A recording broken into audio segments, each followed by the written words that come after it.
മേപ്പാടി ദുരന്തഭൂമിയിൽ ദുരന്തബാധിതർക്ക് സർക്കാർ ഏറ്റുകൊടുക്കുന്നു.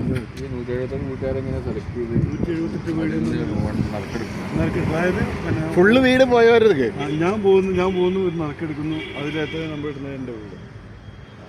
പണി കഴിഞ്ഞാൽ ഈ 178 വീട്. ഇവിടെ 178 വീടുകളാണല്ലേ? വണ്ടി അങ്ങോട്ട് പോകാം. ഒരു വീടിൻ്റെ അവിടെ സലീമ, ഈ വീടുകളില് എല്ലാ സംഗതിയും പ്രൊവൈഡ് ചെയ്യോ? അവരങ്ങനെയാണ് ഇപ്പം പറയുന്നത്. സർക്കാരിൻ്റെ 1 ലക്ഷം റുപ്യേൻ്റെ ഫർണിച്ചറും കൂടെ ഇതിലേക്ക് വരുന്നതാണ് പറച്ചിലാണ് സർക്കാർ പറഞ്ഞിരിക്കുന്നത്. അപ്പോൾ അതിന് പണിയൊന്നും കഴിയാത്തതുകൊണ്ട് അപ്പോൾ അത് എവിടം വരെ എത്രയായിരിക്കും എൻ്റെ അവസ്ഥ എന്ന് പറയുന്നത്. പുതിയ ആൾക്കാരല്ലേ കൊടുക്കേണ്ടത്? എവിടെ നിന്ന് എടുത്തിട്ട് കൊടുക്കും? കൊടുക്കേണ്ടത് പുതിയ സർക്കാരാണ്. പക്ഷെ ഈ ഫണ്ടൊക്കെ അവിടെ എത്രയോ ഇതിന്റെ ഇരട്ടി ഫണ്ട്.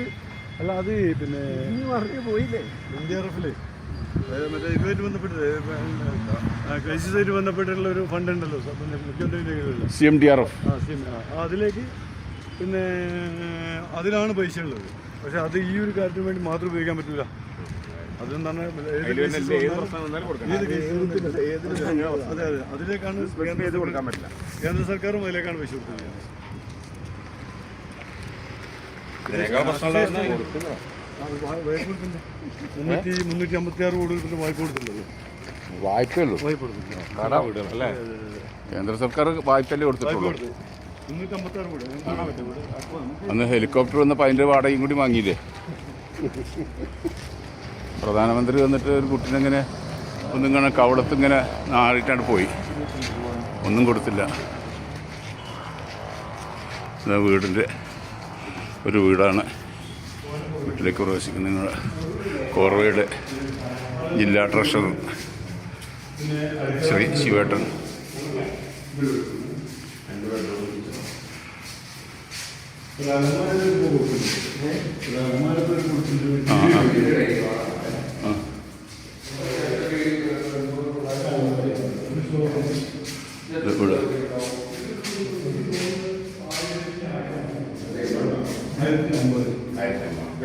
ഇനി വേണമെങ്കിൽ മുകളിലേക്കും അത് എനിക്ക് തോന്നുന്ന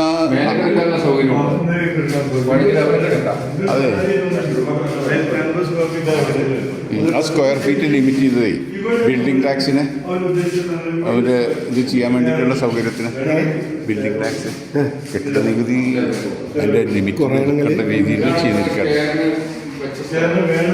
വേണമെങ്കിൽ സ്പേസ് അതിനുള്ള സ്റ്റെയറിനല്ലേ.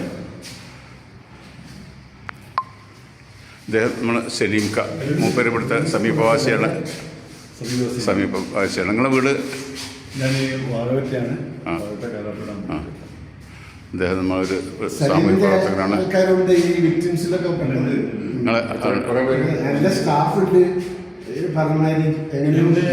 മോളുടെ കുടുംബത്തിൽ നിന്ന് 5 ആളുണ്ട്. പിന്നെ ഏറ്റവും അടുത്ത സുഹൃത്തും മോളുടെ ഭർത്താവിൻ്റെ ഏറ്റവും അടുത്ത സുഹൃത്തും കുടുംബം 7 ആളുണ്ട്. അവരെ മൊത്തം അവരെ പിന്നെ വാപ്പന്മാരുടെ കുടുംബത്തിൽ 45 പാടുപെടും.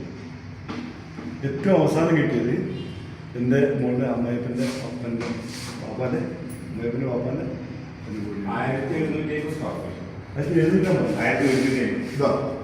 നിങ്ങൾ കൃത്യമായിട്ട് അളന്നു അല്ലേ? നിങ്ങൾ കൃത്യമായിട്ടാണ്. അതാണ് നമ്മുടെ OMR കോർവയുടെ ജില്ലാ പ്രസിഡന്റ് OMR. അദ്ദേഹം ഇപ്പോൾ അത് കറക്റ്റ് കൃത്യമായിട്ട് അളക്കലും കൂടി കഴിഞ്ഞു. അദ്ദേഹം നമ്മുടെ നൗഷാദ് ഇടവണ്ണ കോർവയുടെ സ്റ്റേറ്റ് വൈസ് പ്രസിഡന്റാണ്. പിന്നെ ഇത് ഞാനാണ് ഞാൻ ഓക്കെ ഞാൻ KT ഹംസക്ക പെരിന്തൽമണ്ണ മലപ്പുറം ജില്ലാ കോർവ ജനറൽ സെക്രട്ടറി.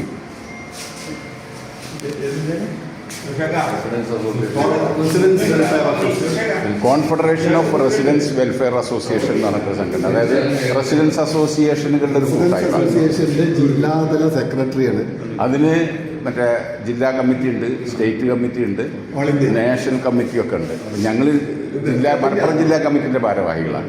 ഇദ്ദേഹം ജില്ലാ ട്രഷററാണ്.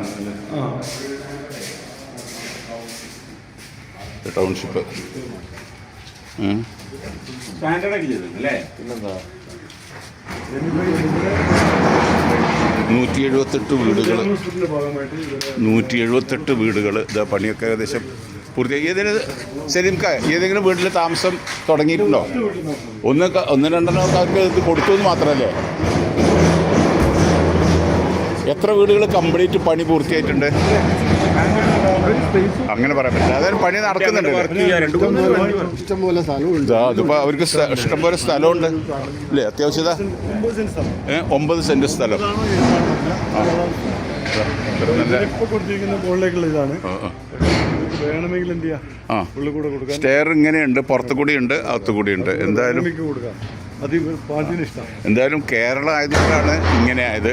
മറ്റുള്ള സ്റ്റേറ്റുകളിലൊക്കെ ഇതുപോലെ ദുരന്തങ്ങളൊക്കെ വന്നു കഴിഞ്ഞാൽ പിന്നെ അഭയാർത്ഥികളായിട്ട് പട്ടിണി പാവങ്ങളായിട്ട് ദേശാടനക്കാരായിട്ട് മാറാറാണ് പതിവ്.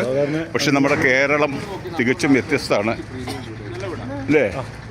നമ്മുടെ കേരളം ആയതുകൊണ്ടാണ് ഇവരെയൊക്കെ കൈത്താങ്ങായിട്ട് നേരെ മറിച്ച് നമുക്കറിയാം മറ്റു സ്റ്റേറ്റുകളിൽ ഏകദേശം ഇങ്ങനെയൊക്കെ വരും. അതെ, ഏകദേശം ഇങ്ങനെയൊക്കെ വരും. ചെറിയ മാറ്റങ്ങളൊക്കെ ഉണ്ടാവുമായിരിക്കും. മറ്റ് സ്റ്റേറ്റുകൾ, ഇന്ത്യയിലെ മറ്റ് സ്റ്റേറ്റുകളാണെങ്കിൽ നമ്മൾ കണ്ടിരുന്നതാണ്, പ്രളയമൊക്കെ ഉണ്ടായിക്കഴിഞ്ഞാൽ അവസാനം ദേശാടനക്കാരും പിച്ചക്കാരുമായിട്ട് അഭയാർത്ഥികളായിട്ട് നടത്താറാണ് പതിവ്. പഴയ കാലത്ത് ഡ്രസ് ചെയ്തൊക്കെ ചോദിച്ച് വരുന്ന ഇഷ്ടംപോലെ ആൾക്കാരുണ്ടായിരുന്നു. വീടുകൾ ഇവിടെ ഇപ്പൊ എന്തൊക്കെയാ വരുന്നത്? നമുക്ക് നമ്മളെ വീടുകളിലൊക്കെ പോകും. ഇവിടെ ഇതില് പിന്നെ ഒന്നിലൂടെ കറണ്ട് പോകും. ഒരു പിന്നെ വെള്ളമുണ്ട്. പിന്നെ റോഡ് മൊത്തം 60 കിലോമീറ്റർ അങ്ങനത്തെ റോഡ് 410 വീടുകളാണ്. അടിപൊളിയായിരുന്നു. 410 വീടാണ്. ഏയ് അല്ലേ, എനിക്ക് നന്നായിട്ട് ഇഷ്ടപ്പെട്ടു. 410 വീടുകളാണ് ഇതിലേക്ക് മൊത്തം. അതും ശരിക്കും നല്ല മെയിൻ റോഡിൻ്റെ വക്കത്ത് അല്ലേ സലീംക? നാഷണൽ ഹൈവേയുടെ വക്കത്താണ്. നാഷണൽ ഹൈവേയോട് ചേർന്ന് കൽപ്പറ്റ ടൗണിൽ ഇത് വളരെ നല്ല രീതിയിൽ ആരൊക്കെ എന്തൊക്കെ പറഞ്ഞാലും യാഥാർത്ഥ്യം വ്യക്തമായി തന്നെ നമുക്കിവിടെ വന്നാൽ തിരിച്ചറിയാൻ കഴിയും. നമ്മുടെ കേരളത്തെ ഓർത്ത്, നമുക്ക് കേരള ജനതയെ ഓർത്ത് നമുക്ക് അഭിമാനം തോന്നുന്ന, കേരള ജനതയെ ഓർത്ത് അഭിമാനം തോന്നുന്ന ഒരു മുഹൂർത്തമാണ്, ഒരു ദുരന്തമാണ് സംഭവിച്ചത്. പക്ഷേ ഈ ദുരന്തത്തിൽ വളരെയധികം വിഷമകരമായ കാര്യങ്ങൾ സംഭവിച്ചു. അതിൻ്റെ തുടർ എന്നുള്ള നിലക്ക് വളരെ നല്ല, കേരളം എന്നതിന് ഓർത്ത് അഭിമാനിക്കാവുന്ന പ്രവർത്തനങ്ങളാണ് ഇപ്പോൾ നമ്മൾ മുന്നിൽ കണ്ടുകൊണ്ടിരിക്കുന്നത്.